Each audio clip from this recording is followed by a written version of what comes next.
Hey guys, before we get started with the video today, I just wanted to tell you guys that I'm going to start becoming a lot more active on social media. I'm definitely going to start posting to Instagram a lot more often, and I'm going to become a lot more active on Twitter. Plus, I definitely am going to start posting to my vlog channel. I'm going to be making a very concerted effort to try to post to it on a daily basis. The links to all of that are down in the description below. Now let's get on with the video.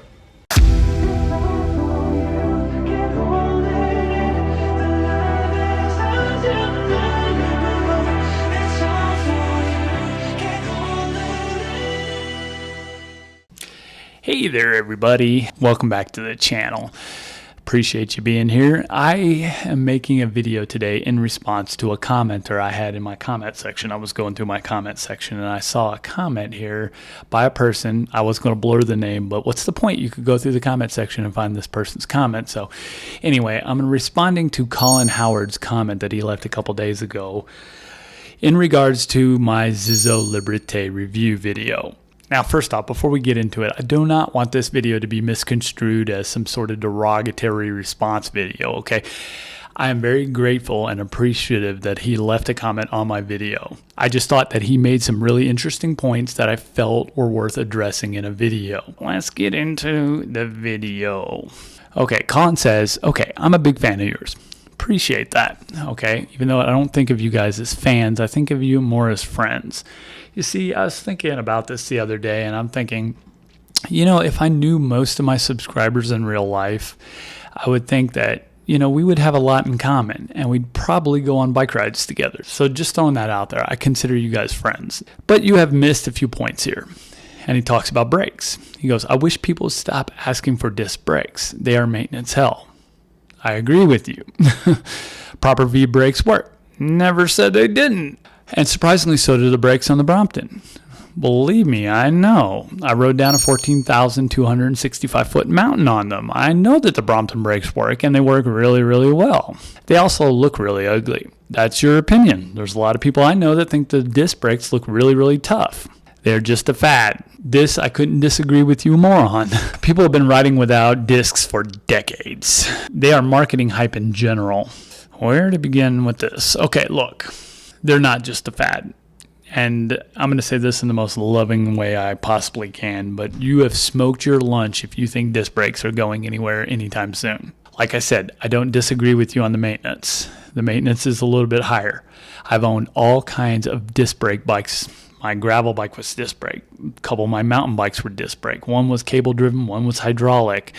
My commuter bike was disc brake. My cross bike was disc brake. I had all kinds of disc brake bikes. I've had the cable operated ones. I've had the hydraulic ones. I've had the semi-hybrid ones, the TRPs with cable driven actuated hydraulic cylinder pistons. I've had them all, and I know the different maintenance issues. Okay, I've had dragging brakes. I've had brakes that were glazed over and had some issues. I've had warped rotors. I've had noise issues. I've had all kinds of issues. Every issue you possibly think of with a disc brake, I've had. You are right. They are definitely more maintenance. They're also harder to find the pads for it. Not every bike shop might carry the pads on your particular bicycle. So yes, they're more of an issue, no doubt about it. And I never said in my video at all that the V brakes don't work. The brakes do work, so don't get me wrong, guys. You're not going to die or run into a bus or something, but you're definitely not going to be as pleased with these brakes as you are on the Brompton. In fact, I even made mention that they do work. I didn't want you guys to get me wrong. They do work, okay? I'm not going to go into all the differences between the brake modulation on a disc brake versus caliper versus V-brake, linear pull brake. I'm not going to go into all that. This video would be 2.5 years long if we did a history on all the types of brakes and the performance problems and characteristics. I can't go into all of that right now. But what I can say is that I don't like the feel of linear pull brakes or V brakes. There's a reason why mountain bikes went to disc brakes. They were like the first kind of bike that went to disc brakes, because disc brakes work in all weather conditions better than all the other types of brakes, okay? That is a fact. That is not just conjecture. That is a fact. You take a disc brake through a wet condition, it has a much better braking performance than, say, a caliper brake or a V-brake does. That's why mountain bikes use them. Mountain bikes also use them for the increased braking performance. These are just facts.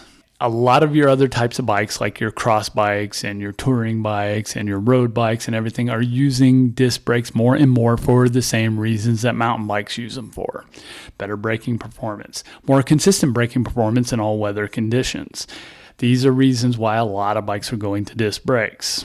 Now, as far as the Brompton is concerned, this guy has never ever said one time that the brakes on the Brompton did not work.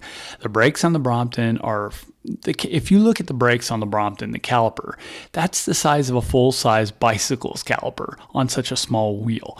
The braking performance, in my opinion, on the Brompton with the caliper brake is just as good as a full-size with a disc. They are really, really good.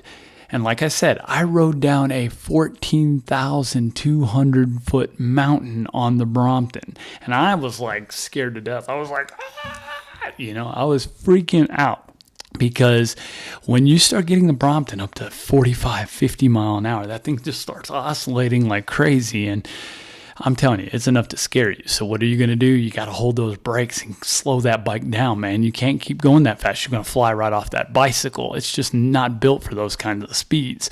But regardless, I was freaking out, and I was holding those brakes as hard as I freaking could. And guess what? I never had an issue with braking performance. The bike consistently stopped. They didn't overheat. They didn't do any of those things. So like I said, I am a big fan of the Brompton brake, and I've never ever advocated that the Brompton needed disc brakes. I know some of the people out there are like, I wish Brompton had disc brakes, and you will never hear me say that. I think the Brompton's brakes, the caliper brakes, work just as good as a full-size bike does with discs. And as far as the weather conditions, I rode the Brompton in wetter conditions. When you're riding a regular road bike in wetter conditions and you pull the brake lever, okay, it doesn't feel like it's doing anything. It feels like you're getting half the braking power that you normally would. And the reason why is because the rim is all wet. The contact surface of the rim and the brake pad have to clear off all that water before it actually starts gripping. Okay, with the Brompton, it still has to do that same thing, but the difference is that there's a lot less surface area considering the wheel is so small. So to me, it works really well in the wetter conditions because it doesn't have that much water to clear off the wheels before the brakes actually start working. But the reason why disc brakes work really well in the wetter conditions is because the rotor is so small. There's not that much surface area. So guess what? That pad is going to wipe off that water a lot quicker. The same thing with the Brompton wheel. It's much smaller. It'll clean off the water a lot quicker, and it engages a lot better. So personally, to me, I don't see no issues in weather conditions with the Brompton. I think the braking performance is great in all weather conditions. Now, the reason why we're talking about disc brakes on the Zizzo Liberté is because of the fact that, what did I say I wanted to use the bicycle for? I said I wanted to use the bicycle in the snow, as you guys have seen. I also said I wanted to use it as a trail bike. All mountain bikes anymore these days have disc brakes, and they have disc brakes for a reason, because they're in a lot of different weather conditions. They're in mud, they're in rain and snow and stuff like that, which is what I wanted to use my Zizzo Liberté for. That's why I said it would benefit from having disc brakes. Not because I think that the V brakes don't work or whatever. I just think for what I'm using the bike for, the disc brakes would work better. But like I said, if you think it's just marketing hype, you think the disc brakes are going to go the way of the dodo, you are insane. That's not going to happen. Disc brakes are here to stay, whether you like it or not. Moving on, he says, stop comparing the weight to a chapter 3.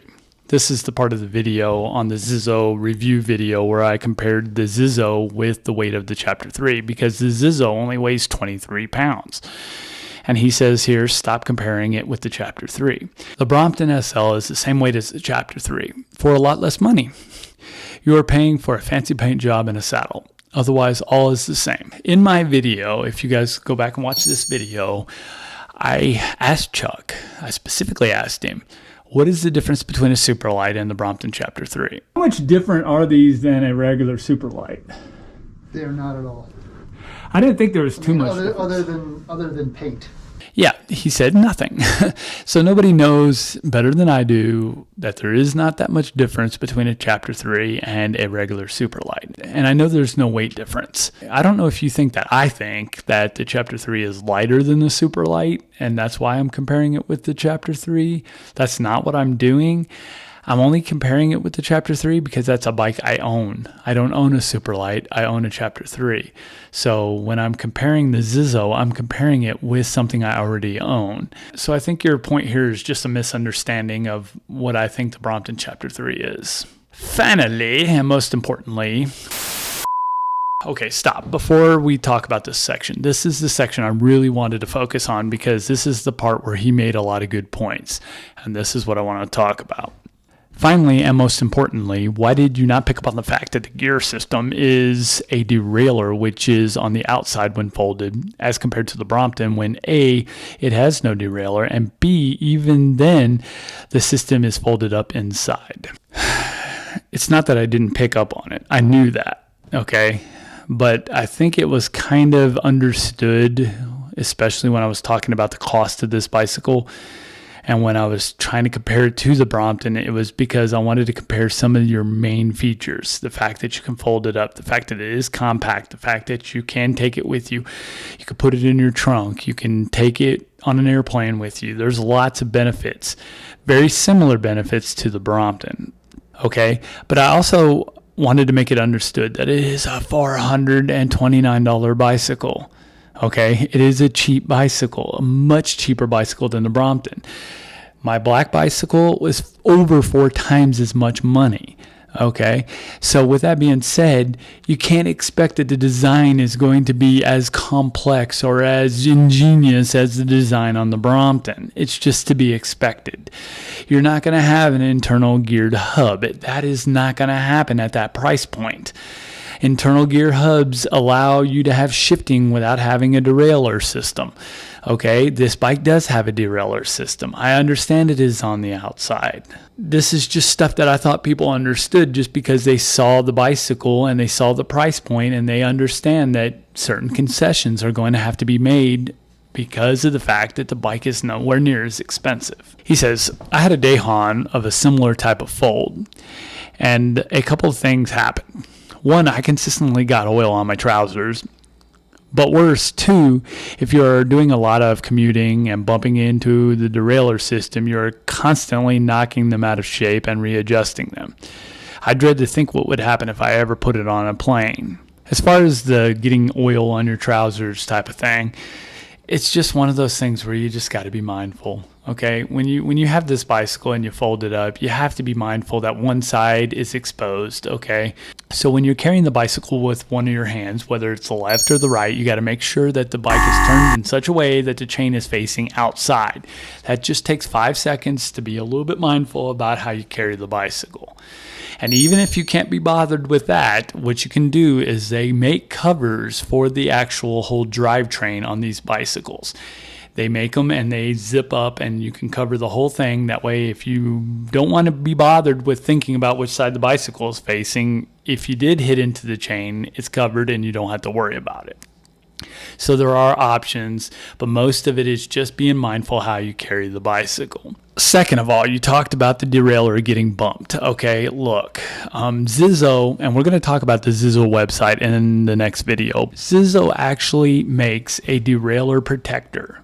This is it. You can buy it off their website and you can put it on the bicycle and it protects the derailleur against getting bumped and hit against things.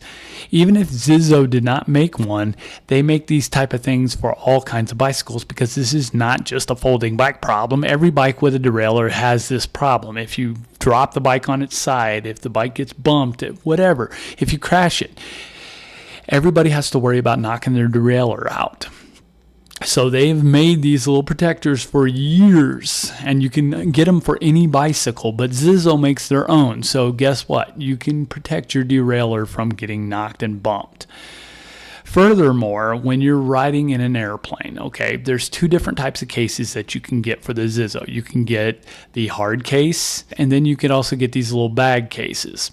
If you're using one of these bag cases, there's a couple things that you can do to keep your bike from getting all beat up. You can stuff it full of sheets or some sort of comforter, or you can get some of those moving blankets that you can put in between the bicycle to keep it from getting beat up. One thing that you can do is take off the derailleur with an Allen key. You basically just take the derailleur off with a hex head key, and then you just wrap it up in a towel or something and just set it inside the case with the bicycle. You can do that. That helps the bicycle derailleur from getting damaged. Any bicycle can get damaged during air travel. We see how those baggage handlers handle our bags, man. They just like toss everything around. You know, they're not thinking about that crap. They don't care. They probably get paid $10 an hour to do that job. You think they give a crap? So the whole point about it is just being mindful that, you know, those people are going to be a little bit rough with your bicycle. And if you have a soft case, put padding in there to protect it. Unscrew your derailleur, that way it doesn't get bent up, or have one of those derailleur protectors. Either way, there are things and options that can be done to mitigate that problem. And like I said, guys, it's just about thinking, okay? Sometimes on certain bikes we have to make certain concessions, and on other bikes we have to make other concessions. It just depends on what bike. It's just about knowing your bike and just making the proper concessions. He says, you seem more interested in how fast you could make it go. Like I said, I'm a big fan, but I'm not sure you thought out some of the use cases. Yes, I did. One, I did not mention, and this is one of the reasons why I wanted to address your comment, was because of the fact that I did not mention anything about air travel. I was going to mention in my next video about the derailleur hanger and the protector and stuff. I wanted to, because I want to show you the Zizzo website, which we're going to talk about in the next video, which is going to address some of these issues like the case and the traveling and stuff like that. That's why I did not mention it in the Zizzo review video. Anyway, Colin, I really appreciate the comment. I really appreciate some of the points you brought up. Like I said, most of the stuff that you were talking about in the second half of your comment, I think it's just about being mindful and about making certain concessions, and you'd be all right. Anyway, I appreciate the comment. If you guys have any comments, questions, or anything to add to this discussion, leave it down in the comment section below. Like I said, Colin, no hate, man. I really appreciate you being here. I really appreciate the comment. Like I said, you made some really good points that I wanted to talk about. So anyway, I'm going to stop the video here, and I will talk with you guys on the next one when we're going to talk about the Zizzo website. So I will see you in the next one, guys. Bye-bye.